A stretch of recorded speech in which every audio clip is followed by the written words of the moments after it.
In our last episode, the empire hit rock bottom. The default of 1875 sent shockwaves from Galata to Paris. Creditors panicked, markets trembled, and the world saw the Ottomans not as sovereigns, but as bankrupts. In the provinces, the news was gasoline on a fire. Bosnia and Herzegovina erupted in revolt, Bulgaria followed, and Russian agents fanned every flame.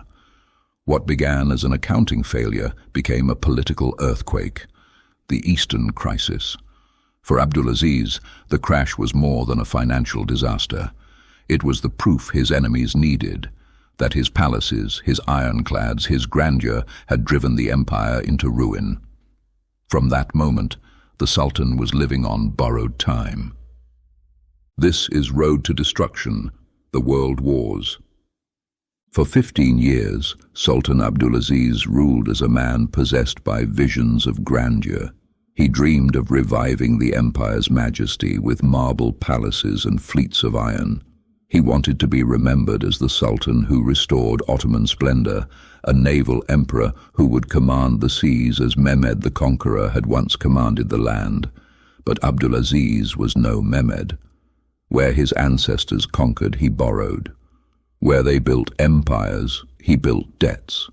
The decay that had set in since the reign of Mahmud II, the swelling bureaucracy, the fractured army, the mortgaged treasury, all reached their breaking point under him. By 1876, the empire was in revolt abroad, bankrupt at home, and rudderless at the center. The year opened in chaos. Bosnia and Herzegovina were aflame. Creditors in Galata pressed harder, demanding payments that no longer existed. Ministries drowning in corruption could not respond to provincial misery. Abdulaziz himself grew erratic, isolated in Dolmabahce, lashing out at critics and surrounding himself with flatterers. The Sultan, who had once toured Europe in splendor, was now mocked in Istanbul as aloof, paranoid, and extravagant. His courtiers whispered, his ministers despaired, and his soldiers grumbled. It was in this atmosphere that the opposition, reformers, ministers, and generals alike began to whisper of action. The architects of that action were three men: Midhat Pasha, the reformer, Hussein Avni Pasha, the soldier, and Kara Mehmet Rushdie Pasha, the statesman. All three had watched the empire stagger under Abdulaziz's rule. They were no revolutionaries. They sought not to overthrow the dynasty, but to save it. And so, in May 1876, they moved. On the 30th, soldiers loyal to them surrounded Dolmabahce Palace. The coup was almost theatrical in its calm. No gunfire echoed, no barricades were raised. Instead, a sultan was simply informed his reign was over. Abdulaziz, stunned, was escorted from the palace where he had lived like a monarch and brought to the Ferrier Palace as a prisoner. In his place, his nephew Murad V was hurriedly placed upon the throne. But Abdulaziz was not a man to accept humiliation quietly. Stripped of his power, confined within the walls of Ferrier, he railed against his captors, demanded his restoration, and swore vengeance. The ministers feared him, for though he was deposed, he was still a son of the dynasty, still beloved by some factions in the army, and still capable of inspiring loyalists to rally. If left alive, he was a danger.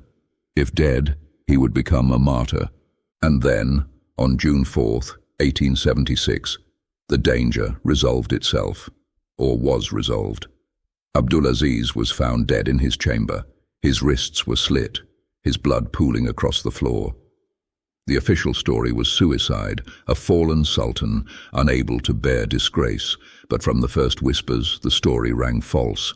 The cuts were precise, too deep, too clean for a desperate man without aid. The guards claimed to have heard nothing, and the location itself was damning. The very same palace chamber where decades earlier Selim III had been strangled during another palace coup.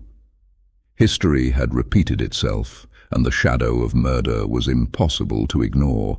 Abdulaziz's end remains one of the most haunting mysteries in Ottoman history. The official story was simple. Confined in Ferrier Palace after his deposition, the Sultan asked for scissors to trim his beard, a request his mother allegedly fulfilled, sending him a pair along with a small mirror. Hours later, he was found dead, his wrists slashed. But the details raised more questions than they answered. Why would he ask for scissors under heavy guard? Why not a barber? And why, when his body was examined, did witnesses report bruises and signs of a struggle? To many, it seemed less like the quiet resolve of a fallen monarch and more like the desperate cover-up of a palace killing. Adding to the mystery was testimony from his own daughter, Nazime Sultan, who later claimed she had seen her father's battered body and was convinced he had been murdered.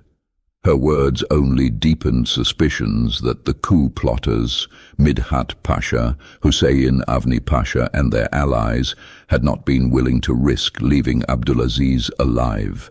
Their fears were not unfounded. Murad V, the new sultan they had enthroned, was already showing alarming instability, teetering on the edge of collapse. In such a climate, a counter-coup to restore Abdulaziz was more than a distant threat. It was a real possibility. To many Ottomans, and to Europe watching from afar, the Sultan's bloody end looked less like suicide and more like an execution disguised in ritual. In the coffee houses of Istanbul, people muttered that the Pashas had silenced him.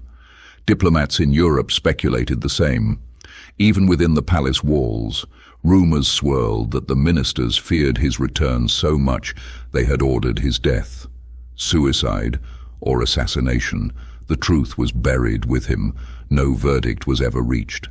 The mystery of Abdulaziz's death remains one of the great unanswered questions of Ottoman history. His fall and death marked more than the end of a reign. They marked the collapse of an illusion. Abdulaziz had tried to summon back the grandeur of empire with palaces and warships, but in the end, his empire was left weaker, poorer, and more divided than ever before. His tragedy was not only personal, but civilizational. He embodied an empire that still dreamed of glory while it bled itself dry.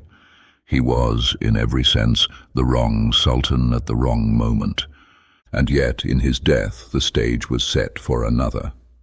Among those watching quietly in the shadows was a man who had studied, waited, and learned, Abdulhamid II. He would not rule with extravagance, but with fear. He would not dazzle Europe with pageantry, but confound it with paranoia. His reign would last 3 decades, shaping the empire's fate through manipulation, repression, and survival. The frivolous sultan was gone. The cautious one was about to begin. In our next episode, Before the Padishah, the Education of Abdulhamid, we step back in time. While Abdulaziz squandered palaces and fleets, another prince grew up in the shadows, cautious, calculating, and scarred by the empire's decline.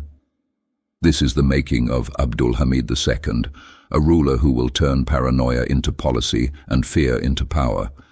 This is Road to Destruction, the World Wars.